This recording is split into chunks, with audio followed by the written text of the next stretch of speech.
Marvel studios ने Deadpool and Wolverine का final trailer जारी किया है, जिसमें बहुत बड़े खुलासे, ईस्टर एग्स, एक चौंकाने वाली वापसी और कैसेंड्रा नोवा के सरप्राइज प्लान शामिल हैं। हम उम्मीद कर रहे थे कि डेडपूल एंड वुल्वरीन का फाइनल ट्रेलर आ जाएगा, और जबकि फिल्म का ज्यादातर हिस्सा अभी भी एक सीक्रेट रखा गया है। हम ट्रेलर में इतना कुछ देख चुके हैं, उसके बावजूद अभी भी बहुत कुछ सीक्रेट है। ये बात हमें इस मूवी की तरफ और अट्रैक्ट कर रही है। फाइनल ट्रेलर में मार्वल स्टूडियोज ने कुछ बहुत बड़े सरप्राइजेस से पर्दा हटा दिया है। इस झलक से हमें इस बात के हिंट मिलते हैं कि मूवी में आगे क्या होने वाला है। और हाँ, लोगन स्टार डैफ्नी कीन की X-23 के फॉर्म में वापसी भी तो है। Yes, that's ash gourd. The void के अंदर की हमारी ताजा झलक फैंस के लिए ढेर सारे मजेदार ईस्टर एग्स लेकर आई है, जिसमें एसगार्ड की झलक भी शामिल है।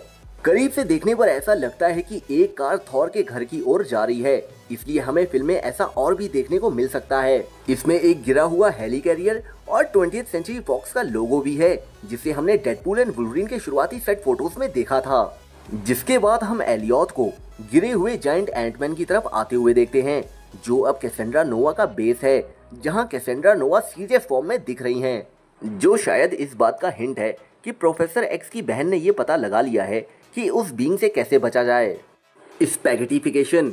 लोकी सीजन 2 ने स्पैगेटिफिकेशन का कॉन्सेप्ट इंट्रोड्यूस किया था, जो एक ऐसी प्रोसेस है जो एक वास्तविकता को उजागर करती है, और ये प्रोसेस इनकर्जन की वजह से होती है।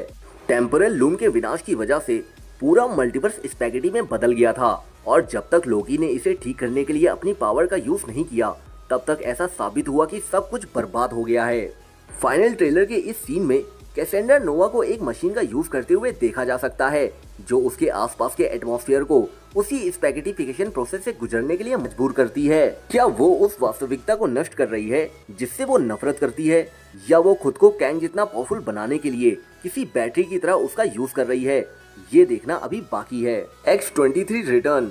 ट्रेलर में पहले डेडपूल ने वुल्वरीन को बताया कि वो अपनी वास्तविकता में कितना इम्पोर्टेंट पर्सन है। डेडपूल एक्समैन यूनिवर्स से आता है, जिसका मतलब है कि एक्समैन से लेकर वुल्वरीन और लोगन तक सब कुछ एक कैनन है, किसी न किसी हद तक। अब ऐसा लगता है कि वुल्वरीन वेड की अर्थ पर वापस आकर वो पंजे वाली म्यूटेंट X-23 यानी कि लॉरा से मिलता है, जो अब एक एडल्ट हो गई है। हालांकि वो पॉसिबली उसकी दुनिया से कभी नहीं मिले, लेकिन ऐसा लगता है कि वो वुल्वरीन को एक्शन में वापस आने और हीरो बनने के लिए इंस्पायर करेगी। कुछ फैंस इस बात से निराश हैं कि ये वुल्वरीन नहीं है।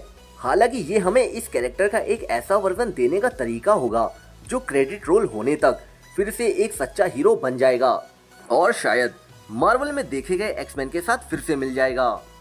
Lady Deadpool. लेडी डेडपूल को लेकर हम अभी भी नहीं जानते कि मास्क के पीछे कौन है। क्या वो ब्लेक लाइवली है, या फिर मशहूर वुमेन टेलर स्विफ्ट है? मगर एक बात तो है, डेडपूल और वुल्वरीन के फाइनल ट्रेलर में लेडी डेडपूल अपने पूरे फॉर्म में वापस आती है। हालांकि वो मूवी में अकेली नहीं होगी, क्योंकि हम देखते हैं कि डेडपूल वेरिएंट की एक पूरी आर्मी, डेडपूल कॉप्स, उसके पीछे खड़ी है। क्या फिल्म डेडपूल, वुल्वरीन और उनके मल्टीवर्सल काउंटर पार्ट्स को कैसेंड्रा नोवा से लड़ने के लिए इकट्ठा होने के साथ फिनिश हो जाएगी? अगर ऐसा है तो ये सब प्रीटी डैम एपिक होगा। Spiderman reference. Final trailer Deadpool अपने हाथ से वेब शूट करने की कोशिश करके वुल्वरीन को परेशान करने के साथ खत्म होता है। अब क्या इसका मतलब ये है कि स्पाइडरमैन डेडपूल एंड वुल्वरीन में दिखाई देगा? डेडपूल और स्पाइडरमैन के इतिहास को देखते हुए हम जानते हैं कि आप में से कई लोग यही उम्मीद कर रहे होंगे कि ऐसा ही हो। सोनी ने स्पाइडी को एवेंजर्स जैसे बड़े इवेंट्स में दिखने की उम्मीद दी है, और इस तरह की बड़ी फिल्म में उसका दिखना कोई बुरी बात नहीं होगी।